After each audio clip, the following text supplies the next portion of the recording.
This is a triennial drill that's required every 36 months. It's an FAA mandated drill. Daytona Beach International Airport is the third busiest airport in the state based upon operation. We are a Part 139 certificated airport, which means that we follow all of the rules and regulations for Part 139 because of the air carrier traffic that we handle here. What we're testing during this exercise is an Alert 3C, which is, as far as the grades of alerts, this is the most severe. We just got a call from the tower. We have an Alert 2C, 737 inbound. Pilot's complaining of an intruder to the cockpit. He's requesting Leo and ARF to stand by. You can show ARF-1 and ARF-2 responding to their standby position.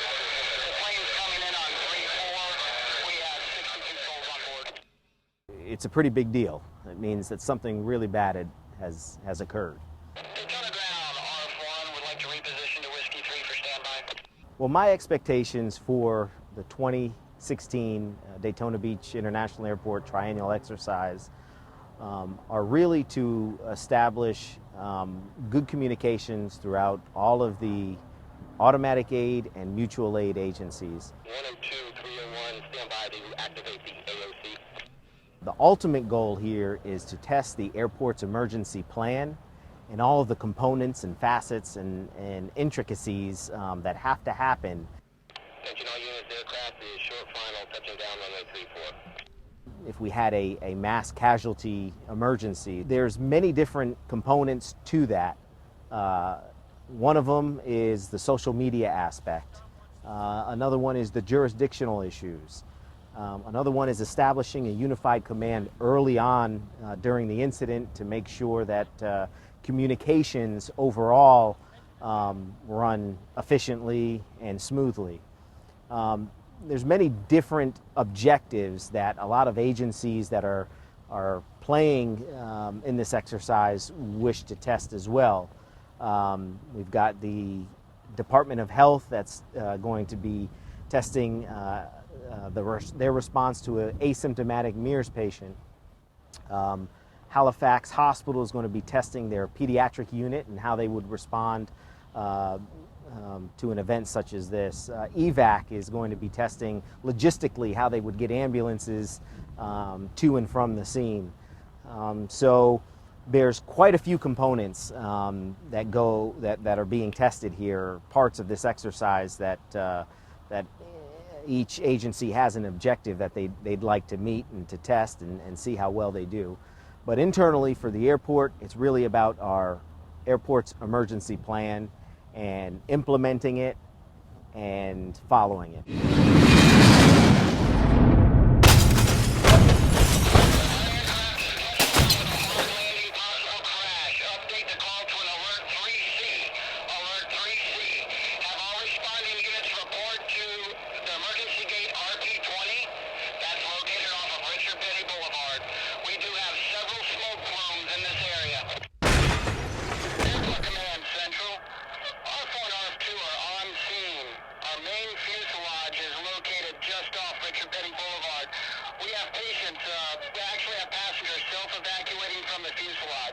The fuselage has heavy smoke showing from the aft. We also have a debris field approximately 100 feet with passengers, debris, possible fuel spill, and 2 secondary fires. ARF units are going to wait until we get a clear run to the fuselage, and then we'll be concentrating all our efforts on the fuselage. Have all units report to that Richard Petty gate, RP20, and contact command for positioning. Command to ARF-2, I'm going to take the right side of the fuselage, you take the left side. ARF-2, copy. Airport Command to Central, we had the initial fire knocked down, we have a nice blanket of foam. ARF units are going to be continuing putting down foam, possible fuel spill. If you would, notify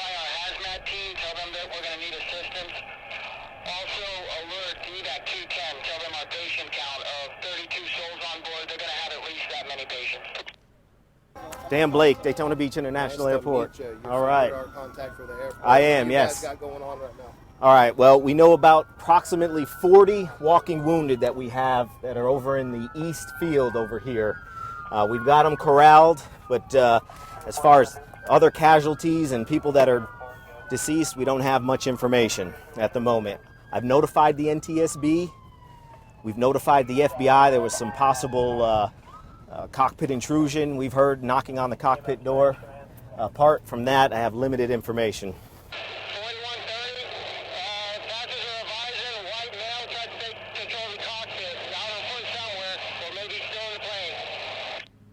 This is Dr. Remy, Volusia County Health Department. He just informed us of a possible asymptomatic MERS patient that was on that aircraft. Notification. So we got to find this guy, make sure he's not contagious. I need all LEO units working this call to VCY-13. All LEO units working this call to VCY-13. Alpha operations to command. Good. To advise NTSB that we've located the voice recorder. We're not moving it. It's located on the west side of RF2. We've got it secured. We're leaving it where we found it. All right, copy that. I'll let airport ops know. Just receiving word from the NTSB that they do think that something suspicious did occur. They've notified NTSB, but if you would notify your lines of business with the TSA and let them know. Hey, I got the manifest. But I can pretty much handle the rest of the operations. I found the manifest. You can have Daytona, Port Orange, and the other county units for your stop. Apart from something suspicious, NTSB is saying that it was not brought down normally. Someone had access to the cockpit and took the controls. Someone other than the flight crew. We've got the FBI who's here now, and they're going to be talking to the gentleman that was the intruder. So I start going out there, turn around, start filming, acting incoherent. We got him up, made him excited under, and said, "Hey man, I snapped." Just went in there and I snapped. Okay. So it looks like he may be on something, some type of narcotic or whatever, but we got him basically secured in the back of the car. Okay. Well, I mean, what makes you want to break into the cockpit and possibly crash the plane, which is what you did? I don't know. I just didn't want to. I just snapped and got so angry. What are you angry about? Who are you angry at? The world. The world? I don't know where I'm going to live, though, anymore. Well, we'll probably be able to help you out with that for a while. But, okay. What was your intention? Was it to crash the plane? Or? Drill so far, we're about 90-95%. We've identified some areas of communication gaps where one agency didn't get a message, another agency didn't get a proper call. We had a little minor blurb with traffic control as far as the timing of it when the aircraft initially called in range. Other than that, we've got terrific support from everyone. When we were responding to the crash down the runway, we actually had to slow down and kind of slow our response down because we had so many passengers that were running around, and we wanted to make sure we didn't hit any passengers or get any in their way. We had 2 Daytona units get here almost at the same time. As soon as they got here, those guys did a great job, rather, man. They got to work with making entry into the fuselage with the RF team. They rescued, I think, 4 people out of the fuselage. The RF team was able to take care of the throttles, activate the emergency systems in the aircraft, and shut off the batteries. We located the manifest, identified some of the fatalities that were in the fuselage. So it worked out really good for the emergency responders. We called Air 1 right from the beginning because we knew with this many patients, we can't take all the patients to our primary hospital, Halifax. They would just be overwhelmed. This was probably the most realistic triennial I've been involved in. It was very good. I found areas that even now I'm looking at and wish I would have done better, but I'm going to give us a solid 93.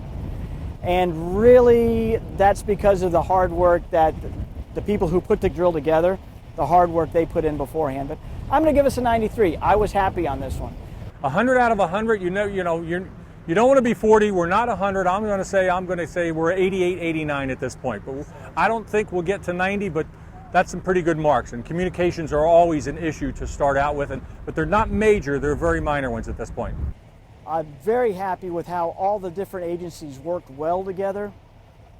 Critiques would probably be, I wanted to respond a little bit quicker from staging.